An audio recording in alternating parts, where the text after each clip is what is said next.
Abuya Dimyati Cidahu Pandeglang Banten. Abuya Muhammad Dimyati bin Syekh Muhammad Amin atau yang lebih dikenal dengan Mbah Dim merupakan sosok ulama karismatik asal Banten yang sangat luar biasa. Nama beliau ditulis dengan tinta emas oleh sejarah sebab murid-muridnya tersebar di mana-mana, mulai dari tanah Banten sendiri, penjuru Nusantara, bahkan tak sedikit juga santri dari luar Indonesia yang berguru pada beliau.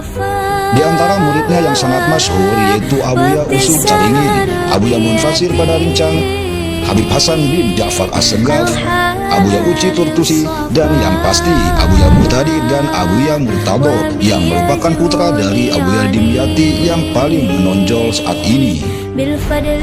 Semasa hidupnya Mbah Dim dijuluki sebagai gurunya para guru dan kiainya para kiai, sebab mayoritas ulama di Indonesia kala itu rata-rata pernah berguru pada Mbah Dim. Jika membahas karomah kesaktian Mbah Dim, nampaknya tak akan ada habis-habisnya.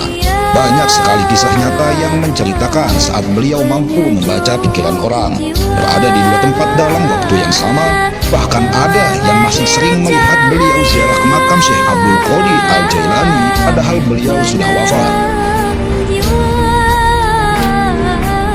Beliau berguru pada berbagai ulama sepuh di tanah Jawa, yang mana kesemua gurunya bermuara pada Syekh Nawawi Al-Bantani. Yang lebih menakjubkannya, setelah beliau berguru, tak lama kemudian para ulama sepuh wafat.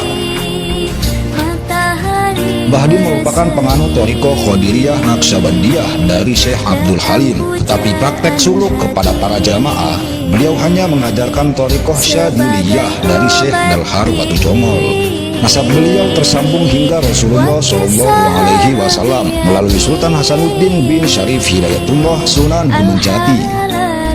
Satu kisah unik saat pertama kali Mbah Dim datang untuk nyantri ke pesantren Mbah Dalhar Watu Congol. Sehari sebelum kedatangan Mbah Dim, Mbah Dalhar berkata pada santri-santrinya, "Besok pondok kita akan kedatangan kitab banyak." Ucapan Mbah Dalhar ini membuat sebagian santrinya bingung. Dalam benak mereka berkata, kitab apa lagi yang akan datang ke pondok?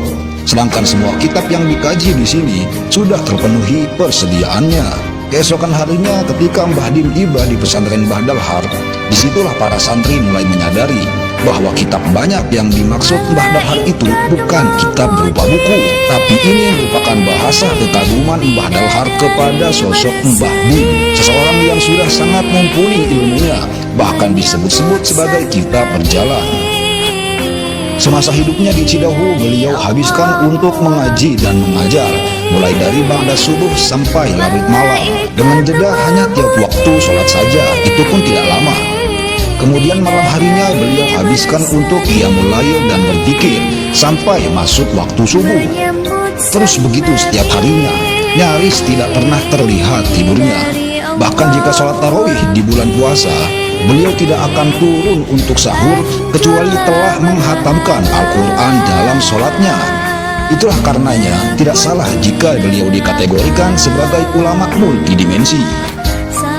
Hingga tepat pada hari Jumat dini hari 3 Oktober tahun 2003, Abuya Dimyati dipanggil oleh Allah ke haribaannya. Banten sangat terpukul karena telah kehilangan sosok ulama karismatik yang menjadi tumpuan berbagai kalangan masyarakat. Bukan hanya Banten saja, tetapi juga umat Islam pada umumnya. Kini tali perjuangannya dilanjutkan oleh putra sulungnya, yaitu Abuya Muhtadi bin Abuya Dimyati Cidahu Pandeglang Banten.